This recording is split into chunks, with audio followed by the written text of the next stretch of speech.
The Boeing 737 is one of the most popular passenger jets in the world. Around the globe, the plane has carried more than 12 billion passengers. It's the backbone of the aviation industry.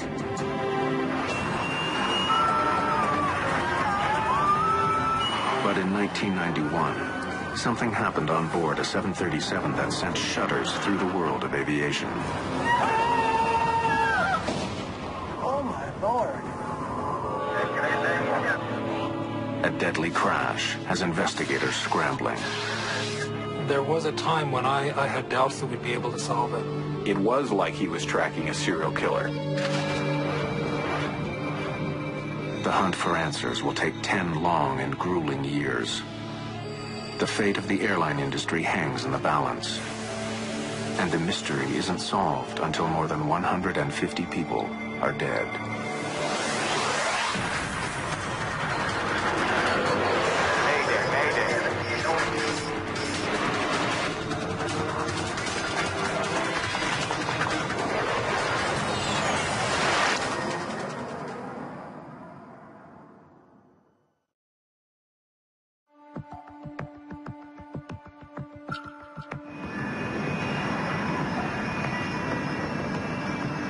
(9:40 a.m., March 3rd, 1991.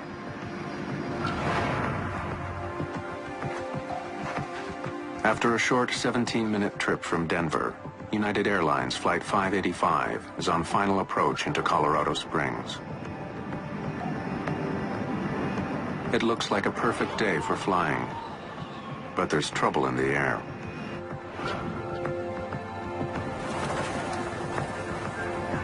Nice looking day. Hard to believe the skies are unfriendly. There's been heavy turbulence during the flight, and forecasters are calling for violent wind gusts over Colorado Springs. Never driven to Colorado Springs and not gotten sick? At the controls is 52-year-old Captain Harold Green, a pilot with 20 years' experience and a sterling reputation. Green's co-pilot is Patricia Eidson. At 42, she's one of the first female flight officers in United's history. Flight attendants, prepare for landing.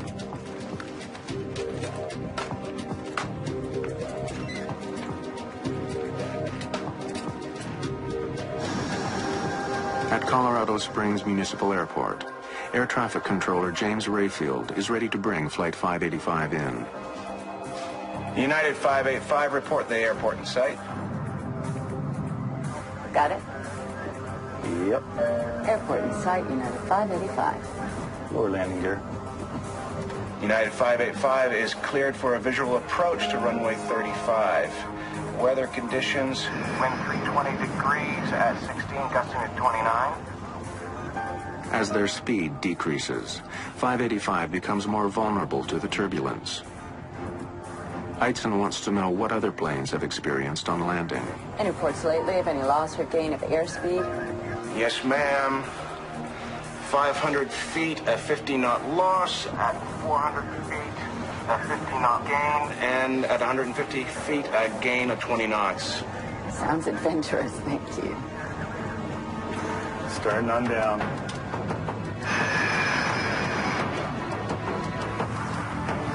Less than 3 kilometers from the airport, retired policeman Harold Darnell is on his way to a local flea market.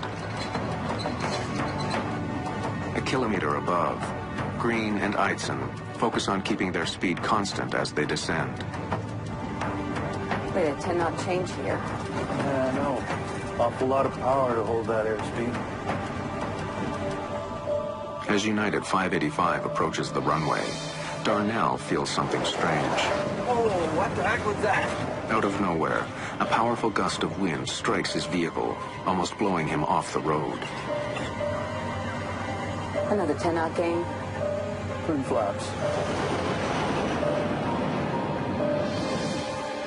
From the control tower, James Rayfield can now see Flight 585's final approach. As the aircraft closes in on the airport, the ride gets even bumpier. 12. 40,000 feet. Then, without warning, the 737 starts to spin out of control. Oh, God, save me!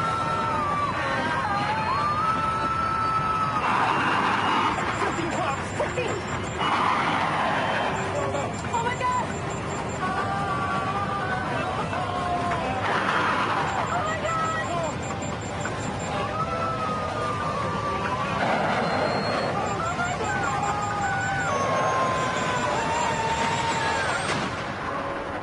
Oh, my Lord! Crash! Crash!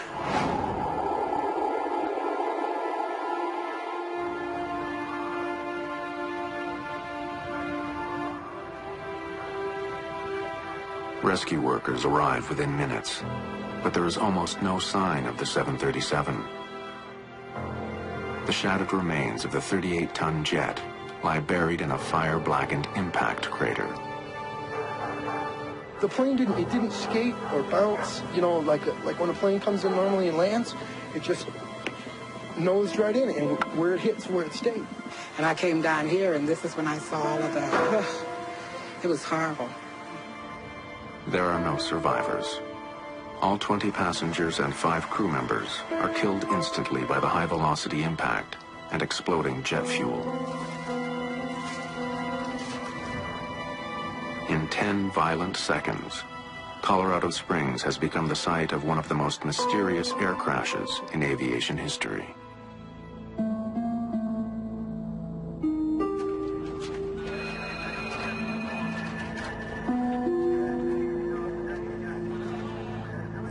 By nightfall, investigators from the National Transportation Safety Board descend on Colorado Springs.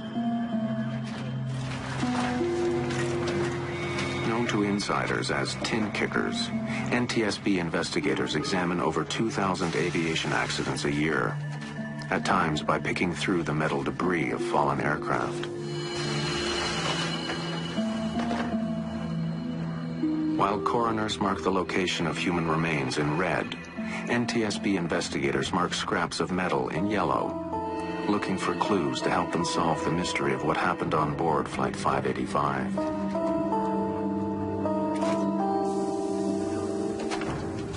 Like investigating a mass murder, it's a tough job walking onto a crash site. Among the investigators assigned to the case is Malcolm Brenner, a specialist in human performance. His job will be to find out if the crash was caused by pilot error. The area was cordoned off by police, and there were Salvation Army trucks. I got a cup of coffee, a cup of hot chocolate or something, and I thanked them for it, and they said, no, thank you. And they had this look in their eyes like, my God, you have to go into this site. Clues to the fate of United 585 lie mangled in a deep black hole. The fuselage is crushed like an accordion in the impact crater.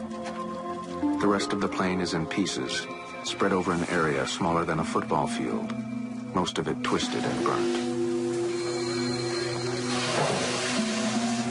There was a lot of fire damage. There'd been a fire afterwards, and it was all contained in a relatively small area, which just initial impression, it can be a sign that the airplane was intact.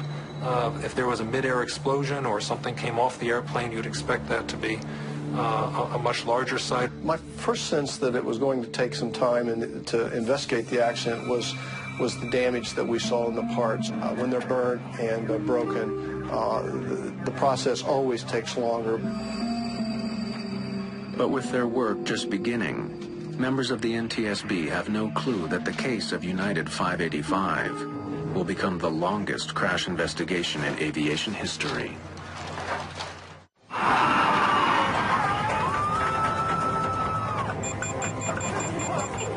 A clear late winter day in 1991 turned deadly in just 10 short seconds.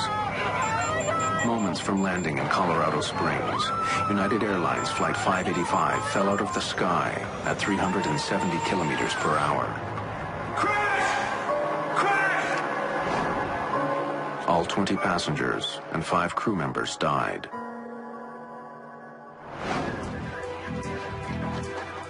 The National Transportation Safety Board begins a painstaking investigation into the crash.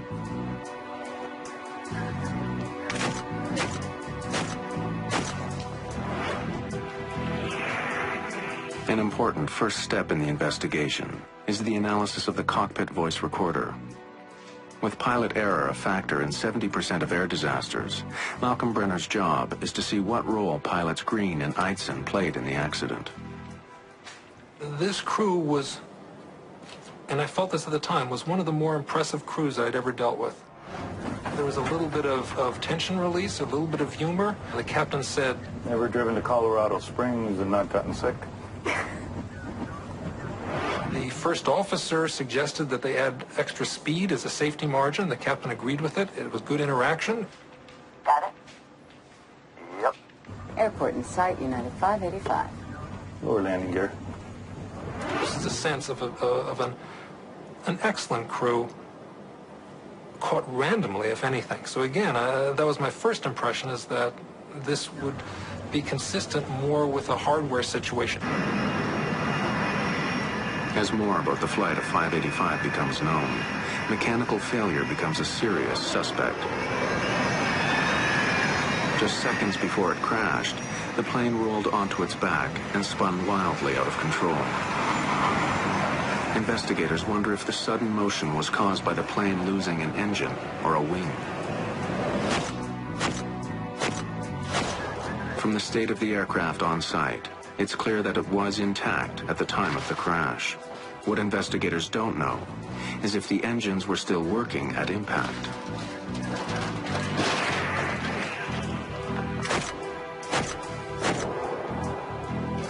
Technicians examined the engine turbines. They discovered dirt has been drawn deep into every crevice. These blades were clearly spinning and sucking in air at the time of impact. The engines may have been running, but technicians aren't sure how well. The plane's hydraulic pressure dials are destroyed, their glass covers broken. The indicator needles have been snapped off by the force of the impact, but even these ravaged dials tell a tale.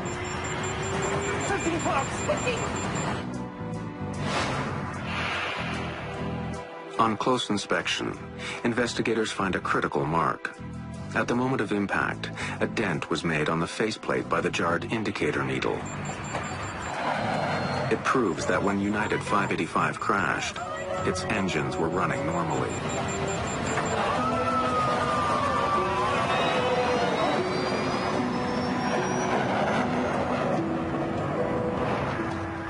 With engine failure ruled out, there seems to be only one other mechanical explanation for why 585 suddenly rolled over and then fell out of the sky. It appears increasingly likely that the plane had suffered a catastrophic problem with its flight controls. Investigators quickly become suspicious of the rudder at the back of the tail. We focused in after eliminating other flight control surfaces that we thought could contribute to the roll. We started looking at the rudder. Bring that up so I can take a look at it. Investigators begin their examination of the rudder on site, but the violence of the crash makes the job extremely difficult. Almost nothing left. Most of the plane's parts are too crushed or burned for testing, but a vital component is still reasonably intact: the Power Control Unit, or PCU. Used constantly during flight, especially during landings, the PCU performs like a car's power steering. When the pilot pushes on a rudder pedal, the PCU uses hydraulic fluid to convert gentle movements of a pilot's foot into the pressure needed to move the 737's enormous rudder. The heart of the PCU is something called the dual servo valve. Shaped like a soda can, it has two slides which glide past one another, directing the flow of pressurized hydraulic fluid that moves the rudder. This servo valve is very unique, that it is in effect two valves in one, and that creates a whole range of interactions that don't occur in a more conventional hydraulic valve. When a technician opens the power control unit, chips of metal are found floating in the hydraulic fluid. It's a worrisome find. These particles could cause the servo valve to jam, making it impossible to work the plane's rudder. It's a chilling prospect. Could a microscopic fault bring down a 38-ton jet? It's difficult for Phillips to tell. While more intact than much of the wreck, the PCU and dual servo valve are both damaged. The airplane crashed and burnt in a pretty confined area, and there was a lot of damage to the flight control components and the things we were testing and needed to test and look at. And the more damaged the components are, the harder it is to take measurements and do functional testing. To test what he does have, Phillips travels to California to the labs of Parker Hannifin, where the rudder control unit is made.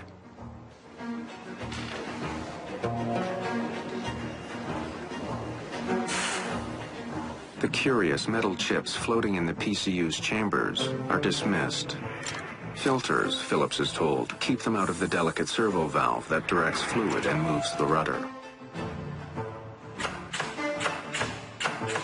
Nothing else is found that could explain any sudden movement of the rudder on Flight 585.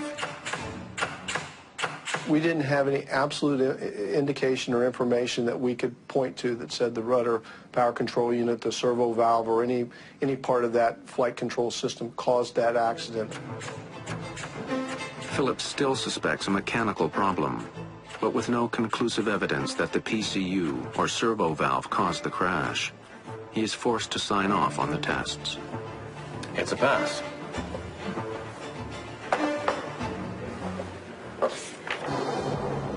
With Phillips at a dead end, only bad mountain weather remains as a primary suspect. An expert on weather-related aviation accidents, Greg Salatolo is trying to determine if heavy winds on the day of the crash were a factor. There is a history of events where there have been airplane accidents attributed to mountain waves of rotors. In 1966, a BOAC 707 near Mount Fuji disintegrated in a mountain wave and rotor. High winds crashing over mountain peaks leave so-called wind rotors in the lee side. Invisible, highly turbulent downdrafts that come plunging down with devastating power and are extremely dangerous to aircraft. We found a great deal of evidence looking at the surface upper air data and talking to witnesses in the area that rotors were a possibility. An explosion, and it was right over there. Right Salatolo hears several eyewitness reports of bizarre mountain weather on the day of the crash. One of the most intriguing is from Harold Darnell, what the heck was that? whose truck was struck by a powerful gust of wind just moments before 585 crashed. But as Greg Salatolo combs through his evidence, the theory that a wind rotor knocked the plane from the sky is getting less and less likely.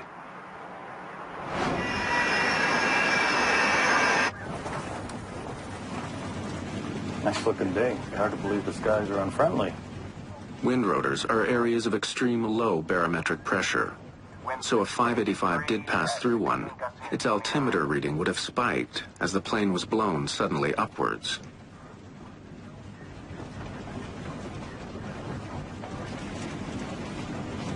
There's no evidence that we saw that on the flight data recorder of 585. What the flight recorder did show was a fast and deadly drop in altitude as the plane fell to Earth.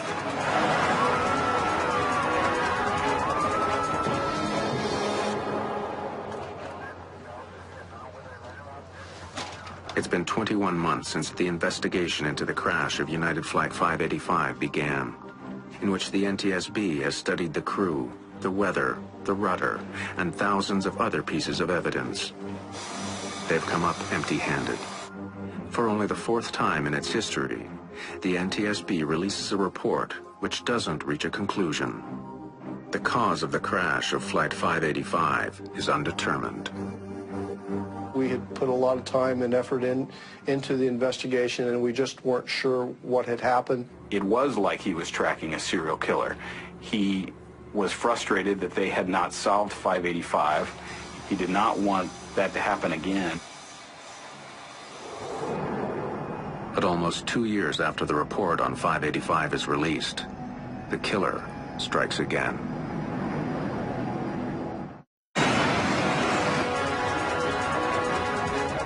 Two years after the crash of United Airlines Flight 585, its cause is still a mystery. So I can take a look at it. Investigators are concerned that the longer the case remains unsolved, the greater the chance that another 737 will crash. It's a pass. On September 8, 1994, their worst fears are realized.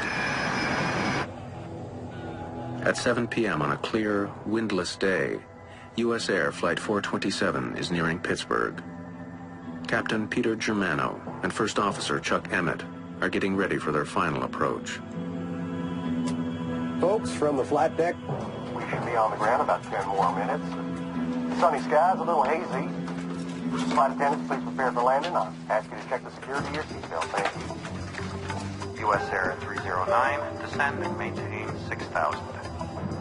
As they close in on the airport, the pilots are on the lookout for another flight about 10 kilometers ahead of them. Looking for the traffic.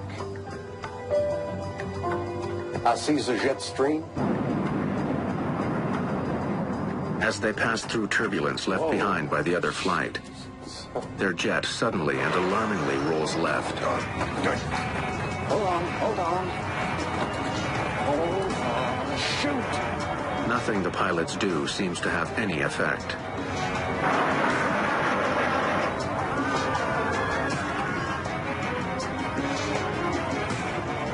What the hell is this? What the hell? Shoot!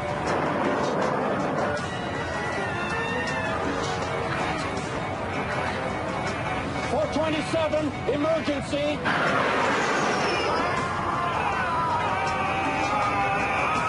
Oh, shoot. Oh! Oh, God! Oh, God, no!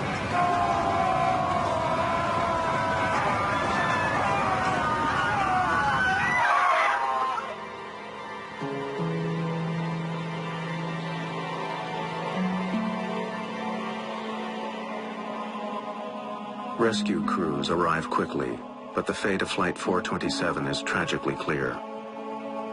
There is no hope for the 132 passengers and crew. The human carnage is so bad, authorities declare the crash site a biohazard. U.S. Air 427 accident was the first U.S. accident where biohazard suits were used, and it made it more difficult. They were uncomfortable, they were hot, and to this day, when I put on a pair of rubber gloves, for any reason, I'm instantly transformed back to the site in Pittsburgh. Captain John Cox, a 737 pilot and flight system specialist with the Airline Pilots Association, has been asked to join the team investigating the crash. As coroners attempt to collect human remains, NTSB lead investigator Tom Houter already knows his hunt for clues will be long and painstaking. When we first arrived at the crash site, well, first of all, there was no aircraft there. There were only bits and pieces of the airplane. It wasn't really recognizable as an airplane.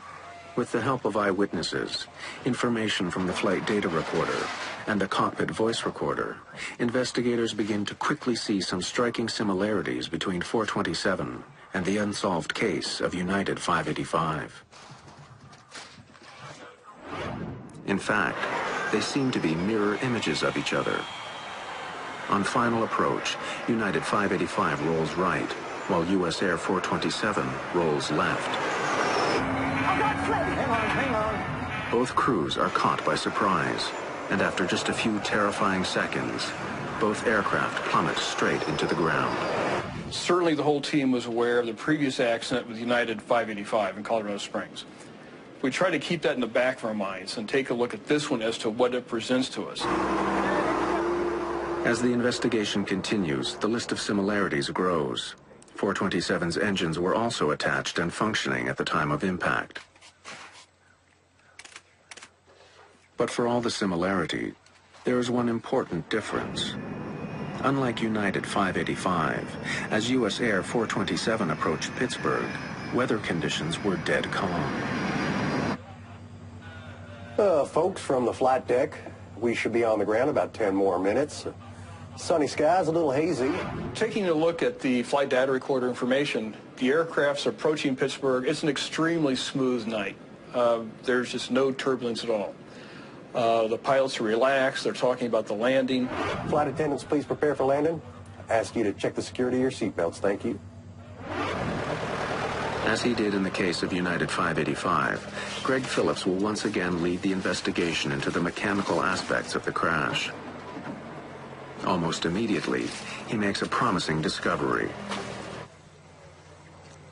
Miraculously, much of U.S. Air 427's tail and rudder appear intact.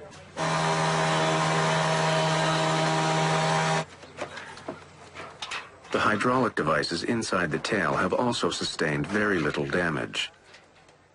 Phillips and Houter prepare to send the parts to the manufacturer Parker Hannifin for testing as soon as possible. They need answers. Pressure on the NTSB to solve the accident is growing quickly.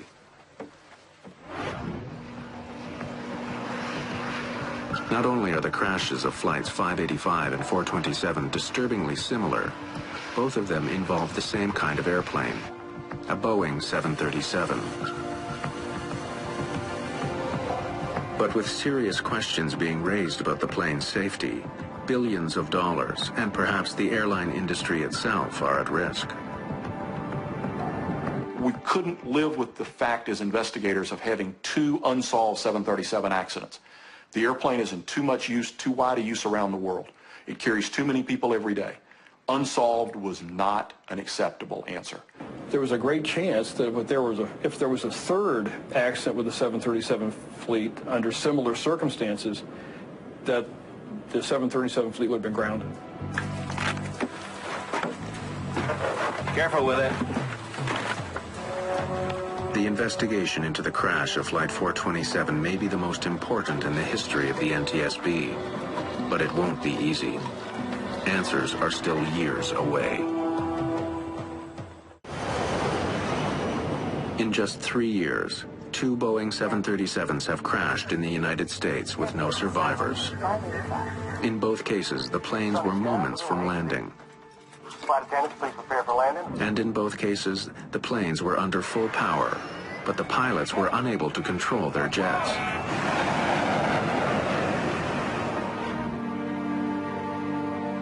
In the crash of United Flight 585, NTSB investigators were unable to find a cause.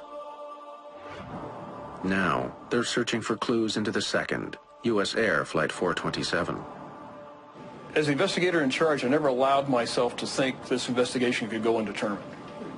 We kept on pushing and kept on researching. As long as we had things to research, we kept on going.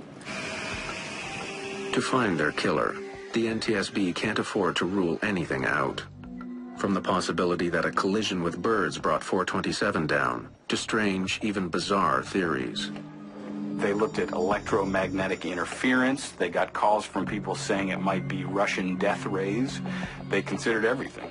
There were a couple of witnesses who gave reports of the aircraft suddenly descending and hovering before it blew up. We discounted those. But the investigation's primary suspect is the dual servo valve, part of the power control unit that moves the 737's rudder, and a suspect in the crash of United 585. Parker Hannifin made the valve. At its lab in California, investigators look inside the main cavity of the U.S. Air Power Control Unit. Just like in the earlier crash, they find tiny chips of metal floating in the hydraulic fluid. But once again, Parker and Boeing repeat their claim. Filters, designed to stop any debris from interfering with the delicate metal slides, have done their job.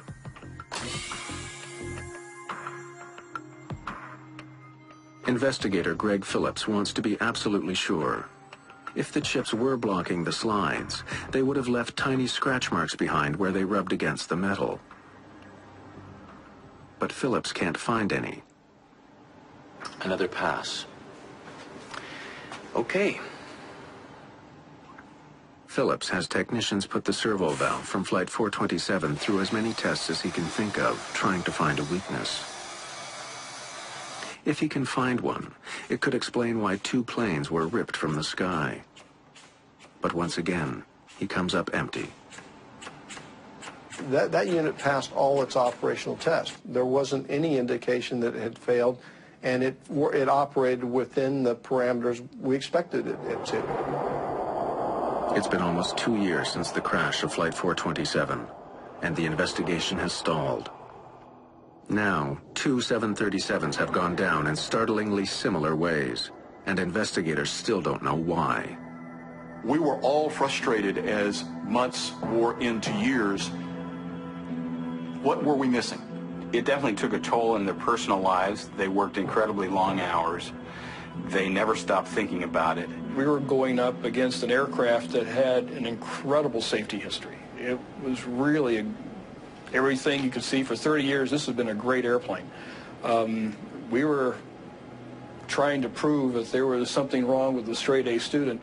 It clearly was on his mind. He at one point had a nightmare about it where he dreamed that he was in front of a congressional committee that was grilling him on now there had been a third 737 crash, and in Tom's dream all the cameras were pointing to him, and a congressman asked, "Why didn't you ground the fleet?"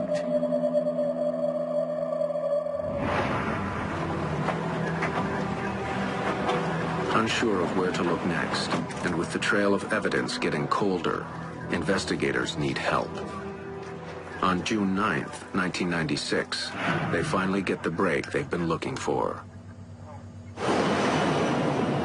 East Wing 517, you're clear for landing. By the summer of 1996, the crashes of United Airlines Flight 585 and US Air Flight 427 are still unsolved. With the odds of another crash increasing daily, Tom Howder and his team are desperate for a break in the case. On June 9th, 1996, East Wing 517, you're clear for landing. They finally get one. Captain Brian Bishop is on final approach to Richmond, Virginia, when without warning, his east wind jet rolls sharply to the right.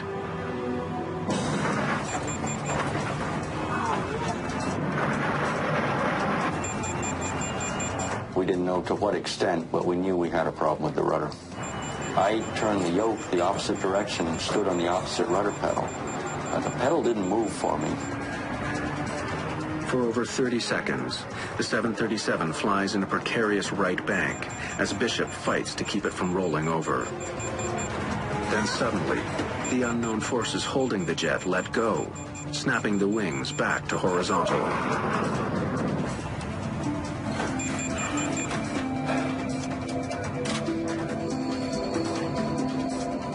In a matter of seconds, it released itself and went back to normal.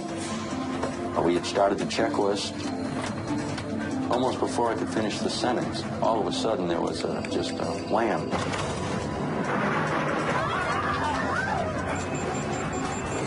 For a second time, the 737 is pushed on its side.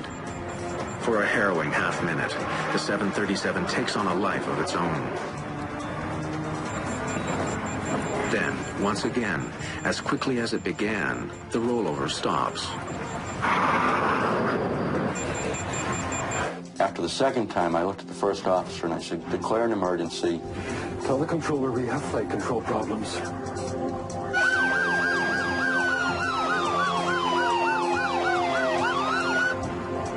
And now, as they slow down to land, the risks are increasing. If a third rollover occurs, they won't have enough airspeed to recover. I did at some point tell my first officer to look out the window to find a dark spot. It was nighttime and we were looking to avoid a neighborhood or a populated area. And he very calmly responded that, "Hey, here's a spot over here."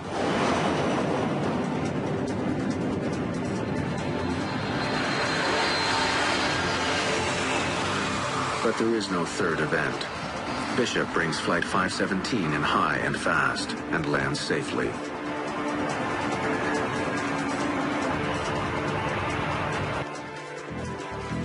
Within hours, news of the Eastwind event reaches the NTSB, and immediately the 427 investigation team rushes to Richmond. Flight data recorded was undamaged, an airplane undamaged, launched to the scene. The airplane literally didn't move, stayed at its location, the airport, till we got down there. There were a lot of FAA, a lot of NTSB, and they all wanted to talk to us very badly. It gave the NTSB a tremendous break because suddenly they had a 737 that had had a rudder incident that was intact, and they had a pilot who was alive and who could talk about it. I think they were much happier to have the airplane than me. I think the airplane probably gave them more to research than I ever could. NTSB investigators quickly determined that what happened on board Eastwind Flight 517 is alarmingly similar to events on Flights 427 and 585. If they can discover why Bishop's 737 rolled over, they may be able to crack two mysterious and fatal accidents. And when we said, well, what happened? They said, there was something wrong with the rudder pedal. The pedal wouldn't go down. I was standing on the rudder pedal and I couldn't get it to go down. My God. With Bishop's indispensable first-person testimony, investigators immediately zero in on Eastwind's rudder controls. The power control unit is removed, inspected, and then tested again and again. To the frustration of everyone, the unit performs perfectly. We tested that aircraft as is. It was intact. We went through it completely. We did flight tests with it, and it passed all tests. After a 5-year hunt for clues, a third mysterious rudder event on a 737, and a live pilot as a witness, he decides to push his chief suspect, Flight 427's rudder controls, a little harder.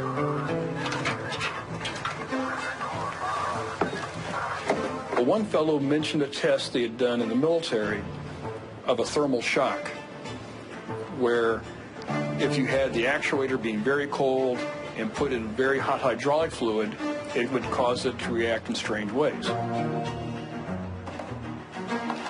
So we put together a thermal shock test, and this test was extreme to say the least. On August 26, 1996, in Valencia, California, NTSB investigators gather to watch the torture test of U.S. Air 427's PCU.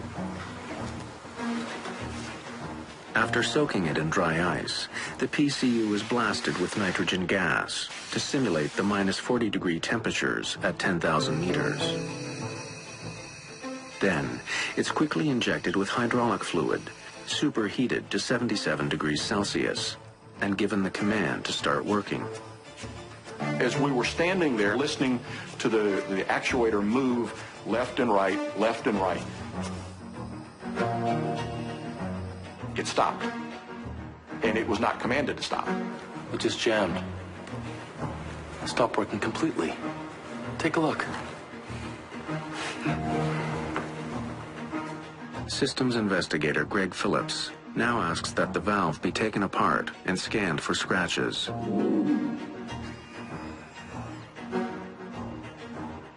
They find none. Look at that. Doesn't leave a trace. It is a crucial breakthrough to solving an almost perfect crime. Not only have they proven that the valve which controls the rudders can jam, no evidence is left behind. It's an ominous discovery, but incredibly, there's another shocking surprise in store for the investigators. October 15th, 1996. For the last 5 years, the National Transportation Safety Board has been struggling to crack its toughest case. Two completely separate, but seemingly linked accidents. The crash of United 585 killed 25 passengers and crew. 3 years later, the U.S. Air Flight 427 disaster took another 132 lives.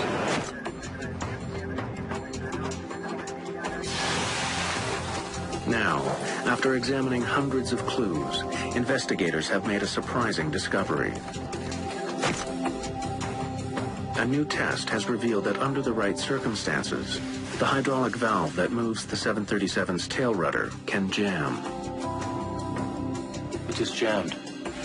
But the surprises aren't over. The most important breakthrough came when a Boeing engineer, examining the data from that test, discovered some numbers that indicated the valve at that point had actually reversed. Whoa. It is a stunning revelation. Not only can the servo valve jam, but it can then function in reverse.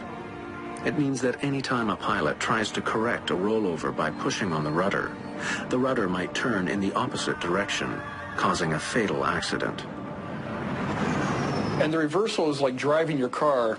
You turn to the right, it goes left. You're not going to figure out this failure mode until you go off the road. And in these cases, that's the pilots were faced with, something so unusual that they didn't understand what was happening.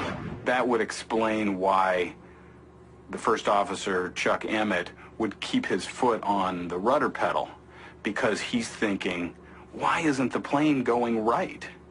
And he's feeling the plane go to the left. To the very end, Chuck Emmett pushes hard, hoping his rudder will help him pull out of his deadly spiral. Tragically, he has no way of knowing that he's steering his aircraft straight into the ground.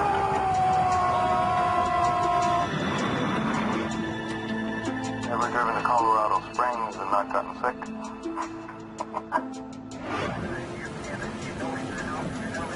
Flight attendants prepare for landing? Satisfied that they've determined the cause of the crash of US Air 427, the NTSB turns its attention to the unsolved case of United 585. Another 10-out game. Going back to Colorado Springs, you could follow a progression of what the captain was doing.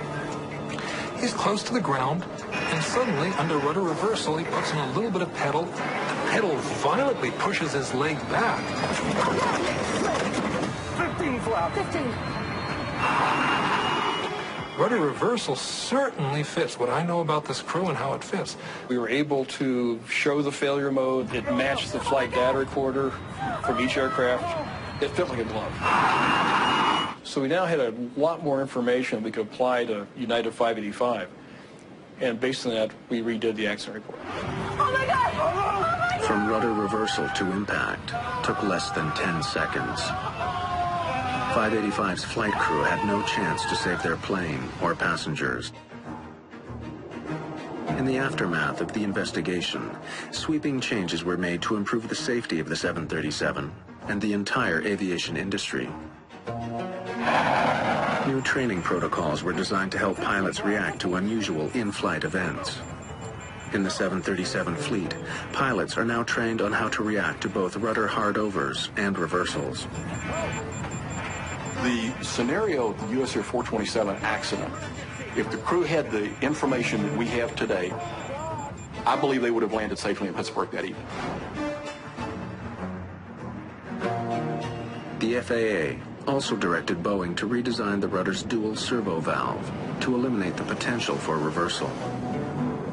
Boeing spent hundreds of millions of dollars to replace the valves on thousands of 737s around the world.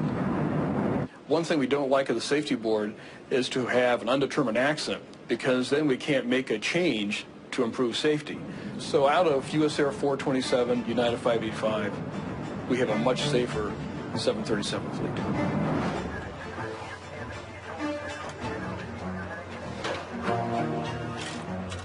It took NTSB tin kickers 10 years to solve the mysterious crashes of flights 585 and 427, the longest investigation in aviation history.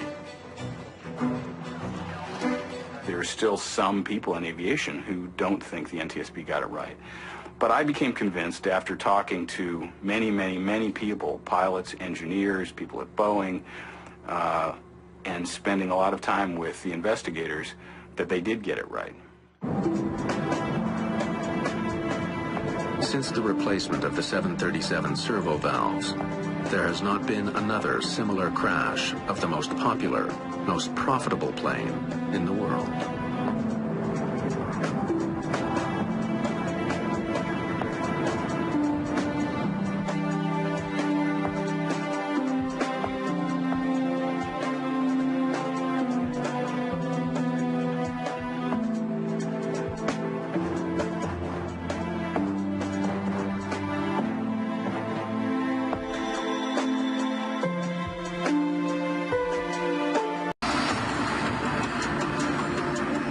The Boeing 737 is one of the most popular passenger jets in the world. Around the globe, the plane has carried more than 12 billion passengers. It's the backbone of the aviation industry.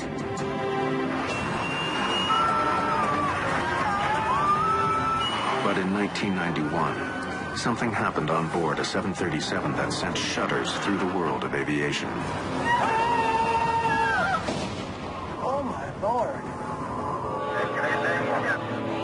A deadly crash has investigators scrambling. There was a time when I had doubts that we'd be able to solve it. It was like he was tracking a serial killer. The hunt for answers will take 10 long and grueling years. The fate of the airline industry hangs in the balance. And the mystery isn't solved until more than 150 people are dead.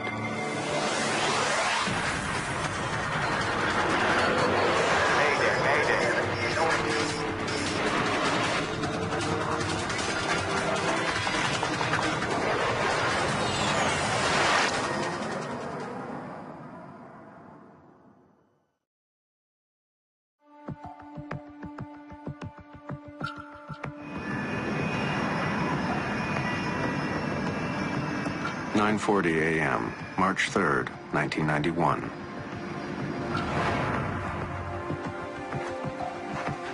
After a short 17-minute trip from Denver, United Airlines Flight 585 is on final approach into Colorado Springs.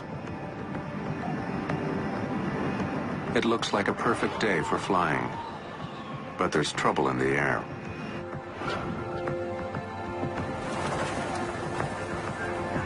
Nice looking day. Hard to believe the skies are unfriendly. There's been heavy turbulence during the flight, and forecasters are calling for violent wind gusts over Colorado Springs. Never driven